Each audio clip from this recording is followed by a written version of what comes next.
Hello Internet, my name is Daniel Hot Dog Whisperer O'Brien, and welcome to another salty episode of Obsessive Pop Culture Disorder, the only show on the internet that probably regrets mandating between 3 and 4 new couch gags in every episode's intro.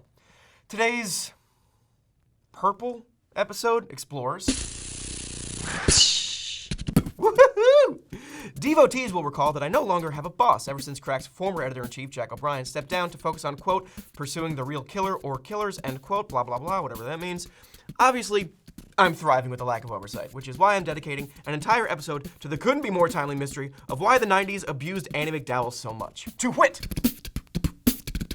Andie MacDowell was all over the 90s romantic comedy scene. She was your go-to choice when you needed a sweet, vaguely country gal with an infectious smile. And maybe it was that welcoming smile, or maybe it was that charming southern accent that subconsciously planted the idea in our minds that she was gullible, which was a common movie trope, because, man, she spent a bunch of the 90s getting tricked by magic people. 1993, in Groundhog Day, Bill Murray's Phil Connors relives the same day over and over and over again, stuck in a small Pennsylvania town, covering the weather with his new producer, Sweet Andie. He uses his newfound immortality to, among many things, gradually learn everything there is to know about Andie MacDowell, which he then uses to establish a deep connection that must seem like straight-up fate to her, because in her reality, they've only known each other for 2 days. Throughout the film, he uses this tactic to trick lots of women into sleeping with him, and I do think the movie wants us to know that he wasn't just interested in sleeping with Andie MacDowell and actually was in love with her, and I like to play by the movie's rules and believe that true love did in fact win the day, but it's still definitely sleazy. Because while Phil does tell Andie about his powers in one of his magic days, he doesn't in the timeline where they actually end up together and we finally get to move forward in time. So she'll go through the rest of her life with one story. When we first met, I thought he was an asshole, but then we had this amazing day together and it felt like we'd known each other forever and there was such an instant deep connection,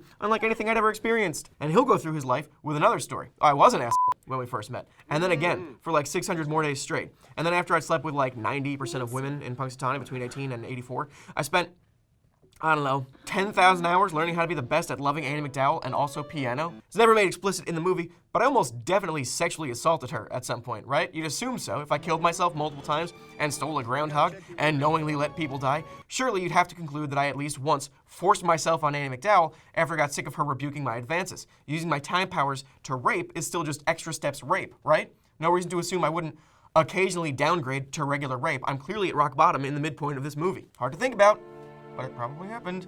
2 different stories, and she will never, ever truly know what kind of person he is because she's missed years and years of his life because of magic. And that's not even the weirdest part of Groundhog Day. Let's talk about Phil's body count. It isn't? Oh, we should do a Groundhog Day episode. Oh, that's right.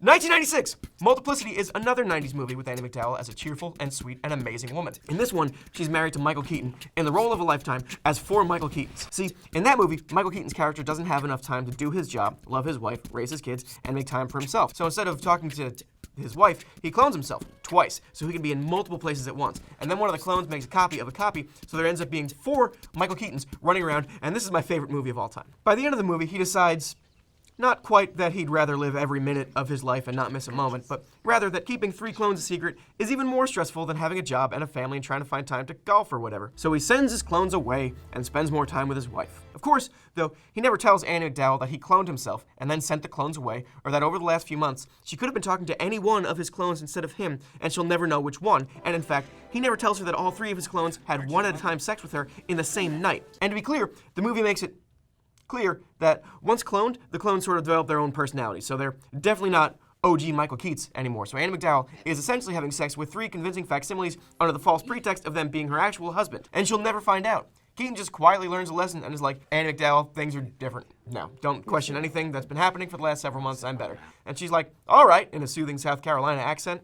There's also a 1999 movie I've never heard of called Just the Ticket, starring Andie's both MacDowell and Garcia as a couple. And Garcia is a ticket scalper, and MacDowell hates it, so she leaves him. And then he wins her back by doing a series of cons involving dressing up like a nun to score tickets to see the Pope. Like, that's the plot of the movie. He's trying to give up scalping and cons, and then the Pope shows up, so he goes for the ultimate scalper con, scoring Pope tickets and flipping them. That's the plot of a movie. And it's not magic, but there's a lot of flim-flamming going on to trick and lie to Andie MacDowell. And if you don't consider the Pope suddenly showing up as a plot point to be a convincing enough bit of divine intervention, allow me to draw your attention to 1996 again, my sweet little hearts. Michael is a movie where John Travolta plays an actual angel doing his last vacation on Earth, which they're allowed to do. But twist, this angel likes cigarettes and sugar and like just being a bro, you know? He scratches his nutsack in front of people.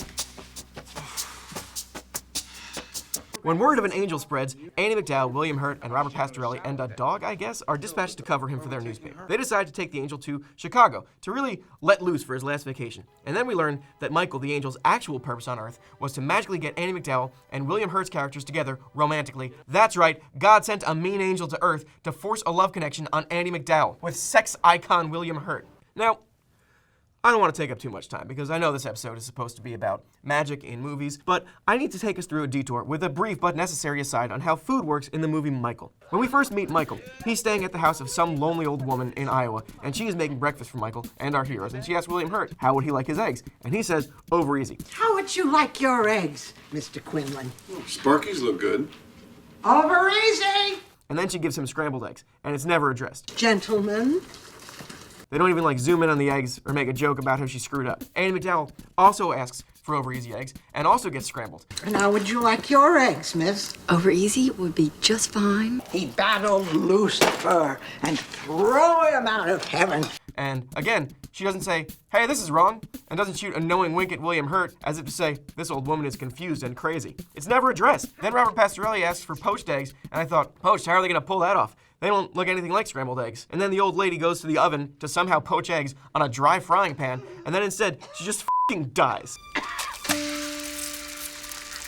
She dies with an egg in her hand in front of a dry frying pan, which is tragic, but also not what you'd use to poach eggs. Later in the film, at a dive bar, William Hurt is biting into a lemon, skin and all, as you or I would bite into an apple. And then Andie MacDowell is like, that's not how you eat a lemon. And then she pours salt over it and eats it that way. It's not how you eat a lemon.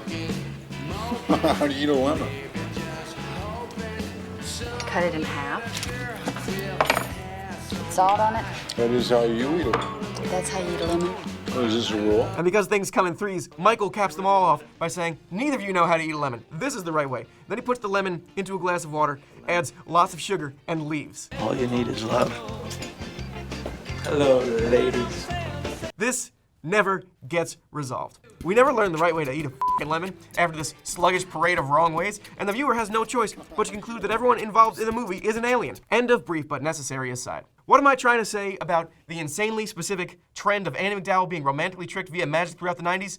Gun to my head, nothing. 2 guns to my head, everything. Whenever we needed someone to get duped in a romantic comedy and feel good about it, we specifically picked Andie MacDowell, even though other actors existed, including Mary Steenburgen, whom I often get confused with Andie MacDowell. Like, I wonder if there was a producer during Multiplicity who was like, are you sure you don't want Mary Steenburgen for this? I don't think anyone will know. And the director was like, no, it has to be Andie MacDowell. She's the only one the audience will believe. Movies also have a hard time showing her being capable with her jobs. In Groundhog Day, she is a brand new producer, first day on the job. In The Muse, she is just starting to have a career. In Multiplicity, she is asking to start a career. In Just the Ticket, she's an aspiring chef. Also, later in her actual career, and this is true, and no, I don't know what to do with it, Andie MacDowell briefly appears in Magic Mike XXL, the better of the 2 Magic Mike movies. Don't at me. Or at me. I'm not afraid of anyone. And there's also some magic-related f***ery that goes on, even all the way forward in time in 2015. There's a character in Magic Mike nicknamed Big Dick Richie, and his only problem in the movie and in life is that his dick is so big that he can't find anyone to have sex with because every woman he comes across is like, ha ha ha ha, no thank you. It's unfortunate for you. It's like a blessing and a curse at the same time, huh? I haven't had actual sex in almost 5 months. Until he meets Andie MacDowell, who's like, I'm your Huckleberry, and she takes that magic dick. She takes it all the way home, buddy, and they both feel great in the morning, and his arc is complete with like 40 minutes of movie left, and she disappears from the film. Like I said, I don't know what to do about this. Maybe it's some nice film and decade-spanning closure for Andie. Like she spent the 90s getting duped and tricked and bamboozled by guys who didn't respect her, and then as the world got more aware, we were all like, damn, poor Andie. I hope she gets hers one day. And then she does, in the form of a huge dick, from a guy who obviously should have been named Big Dick Rick. Anyway, I got us off topic. This episode was supposed to be about Groundhog Day. Right. Well, maybe this will be a bonus episode. I had a lot of things to say about Andie MacDowell, and I think there's some compelling stuff around here surrounded by bits and pieces of other things I've noticed. We definitely shouldn't release this as a main video. Like, it shouldn't be a Monday video or whatever. Can someone make a note of that? Can we... Christina, can we make a note that we shouldn't release this as a video? Hey everyone, thanks for watching that video. If you have ever liked cracked videos or articles and you've wanted to know how you can give back, there is now a way where you can contribute whatever you want to the site. There's a link in the description below. Give us whatever you feel like giving us, or don't give us anything. We're so to make the same stuff no matter what, so do something.